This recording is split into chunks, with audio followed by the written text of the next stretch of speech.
Good morning. પ્રભુ ઈસુ ખ્રિસ્તના પ્રેમી વિજય અને ગૌરવના નામમાં આપ સર્વને આજના સવારની પ્રેમી સલામ. લેન્ટની સિઝનમાં જ્યારે આપણે આગળ વધી રહ્યા છીએ તો પ્રભુના નામને આપણે ધન્યવાદ આપીએ. આપણે લેન્ટની સિઝનની શરૂઆતમાં જ જે સિરીઝ પર આપણે મનન કરી રહ્યા છે તે એ છે કે it was always about the cross. એટલે કે શરૂઆતથી જ ઈશ્વરીય ડિઝાઇનની અંદર, ઈશ્વરીય બ્લુપ્રિન્ટની અંદર એ પ્રભુ ઈસુ ખ્રિસ્ત અને પ્રભુ ઈસુ ખ્રિસ્તનો વધસ્તંભ એ એકમાત્ર એ છુટકારાનો માર્ગ હતો. અને શરૂઆતથી અલગ અલગ મનનો દ્વારા આપણે તે સમજવાનો પ્રયત્ન કર્યો જ છે. આજે જે શાસ્ત્ર પાઠનું મનન આપણે કરવા માંગીએ છીએ તે દ્વારા ખૂબ જ ગહન સત્યો હજી આપણે એ સિરીઝમાં આગળ વધતા સમજવા માંગીએ છીએ.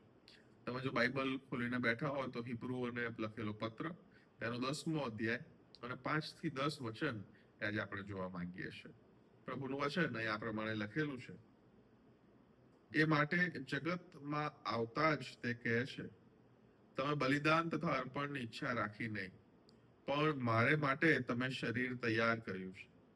ધન્યાર્પણથી તથા પાપાર્થાર્પણથી તમે કંઈ પ્રસન્ન થતા નહોતા. પછી મેં કહ્યું કે હે ઈશ્વર, જુઓ, શાસ્ત્રના પુસ્તકમાં મારા સંબંધી લખેલું છે, તમારી ઈચ્છા પૂરી કરવાને હું આવ્યો છું. ઉપર તેમણે કહ્યું, બલિદાનો, અર્પણો તથા ધન્યાર્પણ તથા પાપાર્થાર્પણ જે નિયમ શાસ્ત્ર પ્રમાણે આપવામાં આવે છે તેઓની તમે ઈચ્છા રાખી નહીં ને તેઓથી તમે પ્રસન્ન થતા નહોતા. ત્યારે તેમણે કહ્યું, જુઓ, તમારી ઈચ્છા પૂર્ણ કરવાને હું આવ્યો. બીજાને સ્થાપવા માટે પહેલાને રદ કરે છે. તે ઈચ્છા વડે ઈસુ ખ્રિસ્તનું શરીર એક જ વાર અર્પણ થયાથી આપણને પવિત્ર કરવામાં આવ્યા છે. ગઈકાલે આપણે જે સત્ય સમજ્યા હતા તે એ કે જગતના મંડાણની અગાઉ પ્રભુએ આપણને ખ્રિસ્તમાં પસંદ કર્યા છે. અને જ્યાં સુધી આપણે ખ્રિસ્તમાં છીએ એટલે કે એન ક્રિસ્ટો છીએ ત્યાં સુધી હું તમે ઈશ્વરી આશીર્વાદો પ્રાપ્ત કરતા જ રહીશું.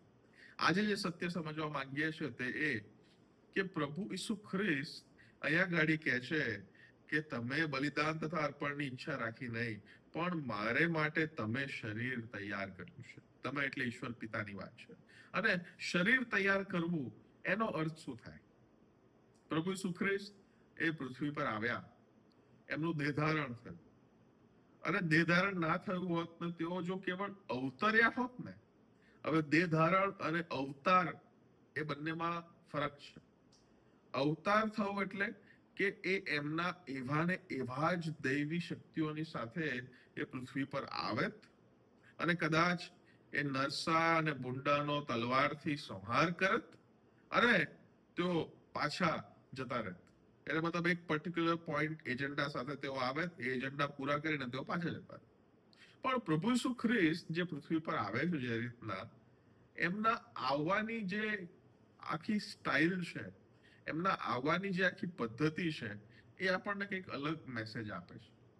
અહીંયા ગાડી પ્રભુ ઈસુ ખ્રિસ્ત માટે શરીર તૈયાર કરવામાં આવ્યું છે. શરીર તૈયાર કરવામાં આવ્યું છે એનો મતલબ એમ કે પ્રભુ ઈસુ ખ્રિસ્ત ખાલી ડિવાઇન એલિમેન્ટ સાથે પૃથ્વી પર આવવાના નહોતા, પણ પ્રભુ ઈસુ ખ્રિસ્ત ડિવાઇન એલિમેન્ટની સાથે સાથે હ્યુમન એલિમેન્ટ સાથે એટલે કે માનવીય રીતે પણ એ પૃથ્વી પર આવવાના હતા.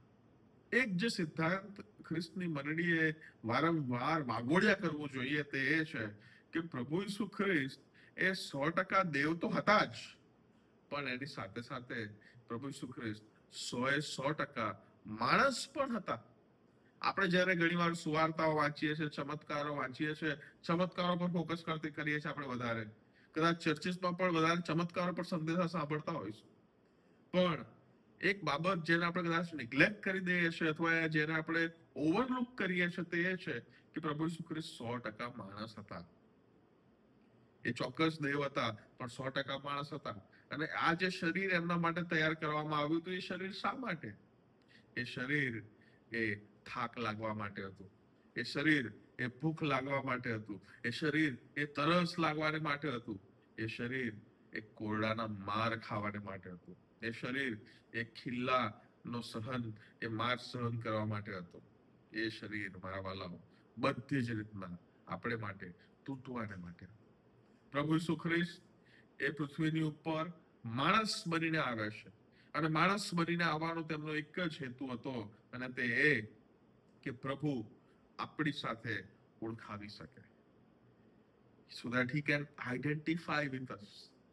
જો પ્રભુ એ ઈશ્વર બનીને જ આયા હોત તો તેઓ આપણી સાથે કદાચ આઈડેન્ટિફાઈ ન કરી શકે. એક નાનકડું ઉદાહરણ આપું તો સારા નહીં ગણાય. એક કીડીઓનો રાફડો હતો એક રસ્તા પર, અને કીડીઓ અવર જવર ત્યાંથી કરે. બહુ મોટું ઝુંડ હતું કીડીઓ, અને દૂરથી એક જીપ ચાલતી ચાલતી એ રાફડા તરફ આવી રહી હતી. એક ભાઈએ જોયું કે આ જીપ આ રાફડા તરફ જ આવી રહી છે, એટલે ભાઈ દૂરથી એ કીડીઓને બૂમો પાડવા લાગ્યો કે કીડીઓ તમે ત્યાંથી હટી જાઓ, તમે ત્યાંથી હટી જાઓ, જીપ આવી રહી છે, તમારા રાફડાને એ તોડી નાખશે અને તમને બધાને મારી નાખશે. પણ કીડીઓ એ માણસનો અવાજ સમજે? ના સમજે. એ માણસે પછી કહ્યું કે કાશ હું કીડીઓ હોત તો આ કીડીઓના વચ્ચે હું જાત અને તેમને જઈને કહેત કે હટી જાઓ, જીપ આવી રહી છે, અહીંથી ખસવાની જરૂર છે. પ્રભુ ઈસુ ખ્રિસ્ત જ્યારે પૃથ્વી પર આવે છે ને ત્યારે આવું જ કંઈક થાય છે. આજે પ્રભુનું વચન છે ને, ઘણા બધા મોટા મોટા વિદ્વાનો એવું કહે છે કે આ પ્રભુનું વચન એ ઈશ્વરે માણસ સાથે કરેલો બેબી ટોક છે. બેબી ટોક એટલે શું? તમે તમારા ઘરમાં જો નાના બાળકો હોય તો એમની સાથે તમે કદાચ ક્યારેક વાત કરતા હશો, અન્ય બાળકો સાથે તમે વાત કરતા હશો, અને તમે જ્યારે એ બાળકો સાથે વાત કરો ત્યારે બાળકો સાથે વાત કરવાની તમારી છટા, તમારો સ્વર, તમારો ટોન, અને મોટાઓ સાથે વાત કરવાનો ટોન એ બંને અલગ હોય છે. તમે જ્યારે નાના બાળક સાથે વાત કરો ત્યારે એ બાળક સમજી શકે એ રીતના તમે વાત કરો, એને બેબી ટોક કહેવાય. મારા વાલાઓ, પ્રભુ ઈસુ ખ્રિસ્ત જો એમના જ્ઞાનમાં, એમની કેપેસિટી પ્રમાણે જો આપણી સાથે બોલેત તો હું નહીં માનતો આપણે તે સમજી શકત. પણ પ્રભુએ પોતે નમ્ર થઈને આ વચનો આપણી સાથે બોલ્યા. It was the baby talk that he did with us. અને આ રીતના પણ પ્રભુએ આપણી સાથે પોતાની ઓળખ સ્થાપિત કરી. મારા વાલાઓ, આપણે પ્રભુની પ્રતિમા અનુસાર બનાવવામાં આવેલા માણસ જાત છે, પણ આપણામાં પ્રતિમા એ પાપને કારણે ખોરવાઈ ગઈ છે. અને હવે જ્યારે પ્રભુ ઈસુ ખ્રિસ્તમાં જ્યારે પ્રતિમા આપણી નવી થઈ રહી છે, ત્યારે એ પ્રભુ ઈસુ ખ્રિસ્ત પૃથ્વી પર માણસ બનીને આવે છે કે જેથી કરીને આપણે ઈસુ સાથે પોતે ઓળખાવી શકીએ. આપણે હંમેશા સિમિલરલી ઓળખાવી શકીએ છીએ, આપણી સાથેના સમકક્ષ લોકો સાથે આપણે ઓળખાવી શકીએ છીએ. અને એટલા માટે જ પ્રભુ ઈસુ ખ્રિસ્ત એ માણસ બનીને આવે છે. એ અહીંયા ગાડી જે એક બહુ અગત્યની વાત છે જેની પર આપણે ધ્યાન આપવાની જરૂર છે તે એ છે કે ત્યાં લખ્યું છે કે તેઓ એક જ વારનું અર્પણ થઈ ગયા. જો તમે જૂનો કરાર સમજો તો જૂના કરારની અંદર જે યાજકો હતા, મુખ્ય યાજકો હતા, એ લોકોએ વારંવાર અર્પણો ચડાવવા પડતા હતા. એ ગોતાના ને કબૂતરના અને એ હલવાના, બકરાના, બધા વારંવાર કરવા પડે. જેમ જેમ તહેવાર આવે એમ એમ એ કરતા રહેવું પડે. જ્યારે જ્યારે પાપ થાય ત્યારે ત્યારે અર્પણ કરતા રહેવું પડે. ધારો કે યોમ કિપ્પુર, ડે ઓફ અટોનમેન્ટ જેને કહેવાય, દર વર્ષે પ્રમુખ મુખ્ય યાજકે એ બે હલવાન લઈને એકના કાનમાં એ બધા પાપ કહેવાના, લોકોના પાપ કહેવાના, પોતાના પાપ કહેવાના, એને અરણ્યમાં છોડી દેવાનું, બીજાને અંદર પરમ પવિત્ર સ્થાનમાં લઈ જઈને એનું વધ કરીને પછી એનું રક્ત ત્યાં છાંટવાનું દર વર્ષે કરવું પડતું. પણ જયારે પ્રભુ ઈસુ ખ્રિસ્ત એ પૃથ્વી પર આવ્યા અને એક વારનું બલિ તેઓ બની ગયા. કારણ કે પ્રભુ ઈસુ ખ્રિસ્તે પોતાના પાપો માટે કદી માફી માંગવી પડી નહોતી. શા માટે? કારણ કે પ્રભુ ઈસુ ખ્રિસ્ત નિષ્કલંક હતા, પાપ રહિત હતા.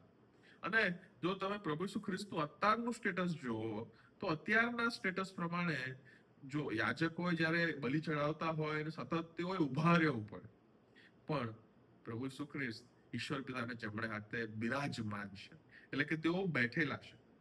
That means that the work of atonement is completed. એનો મતલબ એમ કે એ જે બલિ ચડાવવાની જે આખી પદ્ધતિ અને જે આખી પ્રક્રિયા હતી એ પ્રોસિજર પૂરી થઈ ગઈ છે. Now there is no more need to shed blood. હવે રક્ત વેવડાવવાની જરૂર નથી, બલિ ચડાવવાની જરૂર નથી. હવે પ્રભુ ઈસુ ખ્રિસ્ત જ્યારે આપણી માટે એક વારનું બલિ બની ગયા, એક વારનું તેઓ જ્યારે બધી ચૂકવણી જ્યારે કરી લીધી અને આપણને ખરીદી લીધા, ત્યારે હવે આપણે એ પ્રોસેસમાંથી ફરીને ફરી જવાની જરૂર છે નહીં. પ્રભુ ઈસુ ખ્રિસ્ત પર વિશ્વાસ કરવાથી આપણે ઈશ્વર પિતા સાથે આપણા સંબંધમાં પુનઃસ્થાપિત થઈ શકીએ છીએ માનવામાં.